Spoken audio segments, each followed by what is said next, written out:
पाकिस्तान 'ਚ पंजाबी कॉम्प्रैसां दे सब तो वड्डे नैटवर्क पंजाबी नैशनलिस्ट फोरम वालों जी आयां नूं। पंजाबी, सिंधी, बलोच, हिंदुस्तानी मुहाजर, पठान दी मुआशी सरगर्मियां की ने?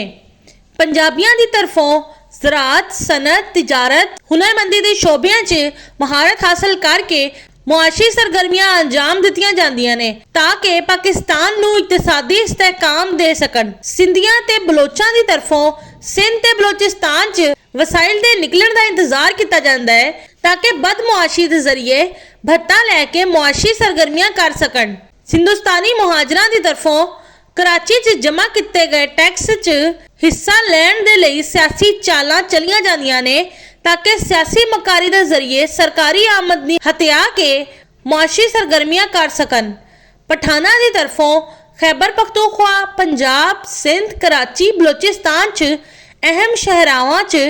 ते शहरी इलाकों 'ਚ कब्जे किए जाते हैं ताकि कब्जागिरी के बाद दहशतगर्दी के जरिए दहशत फैला के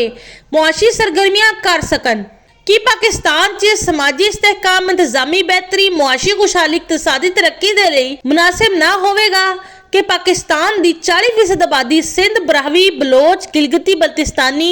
कोहिस्तानी, चित्राली, सवाती, पठान, राजस्थानी, गुजराती, हिंदुस्तानी मुहाजर कौमां भी पाकिस्तान की 60% आबादी पंजाबी कौम, कश्मीरी हिंदकू, डेरावाली का शुमार पंजाबी कौम 'ਚ हुंदा है दी तरफ ज़राअत, सनत, तिजारत, हुनरमंदी के शोबियां 'ਚ जिन्ना शोबियां 'ਚ मुमकिन होवे मुहारत हासिल करके मुआशी सरगर्मियां अंजाम देण ताकि मेहनत और मुशक्कत के जरिए हलाल रिस्क कमा भी सकन ते हलाल रिस्क खा भी सकन। कराची दे वफाकी इदारियां, बैंकां ते कंपनियां दे हैड ऑफिस पाकिस्तान दे दारुल हुकूमत इस्लामाबाद मुंतकिल किए जान जबकि पाकिस्तान दे हर सूबे दी इंपोर्ट ते एक्सपोर्ट ते कस्टम ड्यूटी ते एक्साइज ड्यूटी उस सूबे 'ਚ लई जाए ताकि हर सूबा अपने ज़रई ते सनती पैदावार इंपोर्ट ते एक्सपोर्ट नूं बढ़ाण ते ध्यान देवे ते पंजाबी कौम नूं लुੱਟ के पंजाबियां नूं मुआशी बहरान 'ਚ मुबतला ना करे।